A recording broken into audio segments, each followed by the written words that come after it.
Hey everyone, welcome back. We're diving into something pretty fascinating today, well-being in the workplace. Yeah, it's a topic everyone's talking about these days. For sure. We've all been in those environments, where everyone's just going, hitting targets. But do we ever stop and ask, are people actually thriving? Right, like what's the cost of all that productivity? Exactly. And that's what we're digging into today, looking at some research that explores how HR practices can actually impact how employees feel. And how that impacts their performance, too. Yeah, it's all connected. So our source today breaks down these HR practices into three main categories. First, you've got your skill-enhancing practices, things like training and development programs. So basically investing in employees' growth. Exactly. Then there's motivation-enhancing practices, things like bonuses, rewards, the stuff that gets people fired up. The carrots, so to speak. Exactly. And then finally, we have opportunity-enhancing practices, which are things like flexible work arrangements, teamwork, mentoring, creating those pathways for people to move forward. So it's not just about getting the job done, it's about creating an environment where people feel supported and can actually grow. Exactly. And our source makes this really interesting point about how each of these categories can directly impact an employee's well-being. It's kind of intuitive when you think about it. Like, if you're constantly getting opportunities to learn new things, Mhm. wouldn't that make you feel more confident and engaged? Totally. It's like that feeling of, being stuck in a rut versus constantly being challenged and growing. Yeah, That's like you're actually reaching your potential, which does wonders for your well-being. For sure. And when you feel that sense of accomplishment, that can even lead to better physical and social well-being. Hmm, interesting. How so? Well, you're more likely to feel energized, Right. more motivated to connect with your colleagues, just generally more positive. On the flip side, if you feel stuck, underutilized, that can lead to stress, frustration, even isolation. Yeah, no one wants that. So it seems like it's not enough for companies to just, check the boxes and say, yep, we offer training. Right. It's about creating a culture that actually supports growth. Yeah. And a big part of that is opportunity enhancing practices.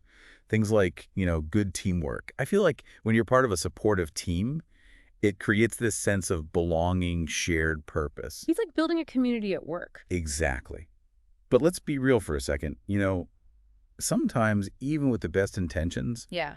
these practices can backfire a bit. Oh, yeah. I've definitely seen that happen. Like if a company's constantly rolling out new training programs, setting ambitious goals. It can actually add to people's workload and create more pressure. Exactly. And our source actually mentions that sometimes too much of a good thing can lead to burnout.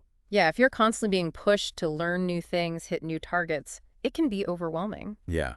So how do organizations find that balance? They want to drive performance, but they also want to create a workplace where people can thrive. It's a tough one. It is, and that's why a one-size-fits-all approach just doesn't work.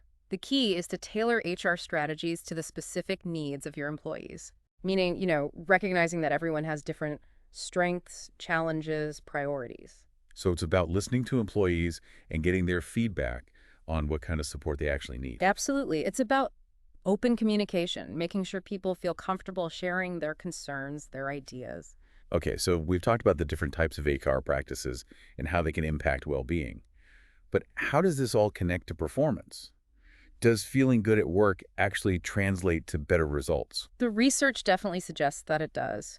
Our source highlights studies showing that employees who feel physically, socially, and psychologically supported are more likely to perform better. Interesting. And it's not just about hitting short-term targets. They're innovating, collaborating, really bringing their best selves to work.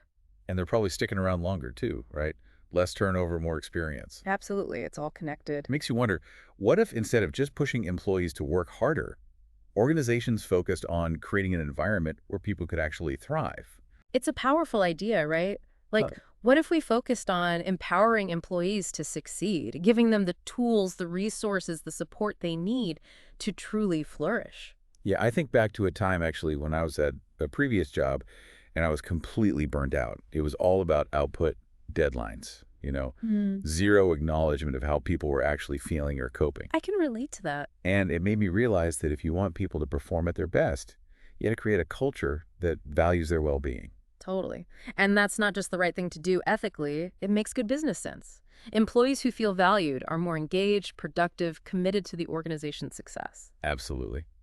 So, to wrap up our deep dive today, it seems like we've uncovered a pretty strong connection between HR practices, employee well-being, and ultimately performance. Yeah, it's not enough to just have policies in place. It's about creating a culture that truly supports employees and empowers them to thrive.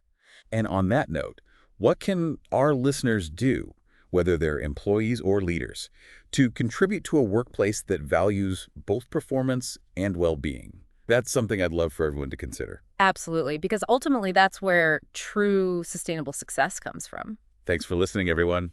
Until next time. See you next time.